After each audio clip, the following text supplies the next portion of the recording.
नमस्कार विद्यार्थी मित्रांनो, आजच्या कारणांच्या तासिकेमध्ये तुमच्या 7वी ड च्या वर्गामध्ये सर्वांचं खूप खूप मनपूर्वक स्वागत। आता कारणांच्या मागच्या तासामध्ये आपण बरेच खेळ घेतले होते, पण ते शारीरिक खेळ होते। आज आपण बौद्धिक खेळ खेळणार आहोत आणि या खेळामध्ये जी विद्यार्थी जिंकेल तिला खूप छान असं पारितोषिक देखील मिळणार आहे। खेळ आपला आजचा काय आहे तर या ठिकाणी तुम्हाला आज डोकं चालवायचं आहे। डोकं काय चालवायचं आहे तर तुम्हाला या ठिकाणी त्रिकोण दिलेला आहे आणि एक वर्तुळ दिलेला आहे। तो तुम्हाला तो वर्तुळ त्रिकोणामध्ये न्यायचा आहे। काय सांगितलेलं आहे? वर्तुळ त्रिकोणामध्ये न्यायचा आहे। खेळायचं सर्वांना? हो। जिंकणार? हो।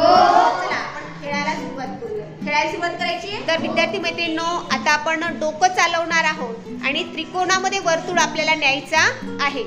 तर चला आपण सुरुवात करूया। चला सुरुवात करा। बरोबर आहे का? नाही। चला तोच वर्तुळ, जो दिलेला वर्तुळ आहे तुम्हाला तोच त्रिकोणामध्ये न्यायचा आहे। दिलेला जो वर्तुळ आहे तोच तुम्हाला त्रिकोणामध्ये न्यायचा आहे। येणार आहे का? चला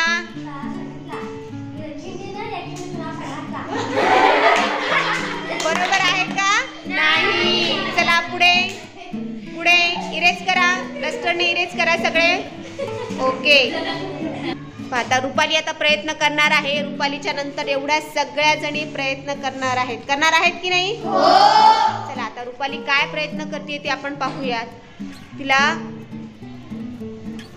वर्तुळ त्रिकोणामध्ये न्यायचा आहे। पहा तिने काय केले, चुकचुक गाडीने वर्तुळ त्रिकोणात नेलं आहे, पण हे चुकीचं आहे। कल्याणी आता प्रयत्न करणार आहे। बघू कल्याणी आता वर्तुळ त्रिकोणात कसा नेते तर।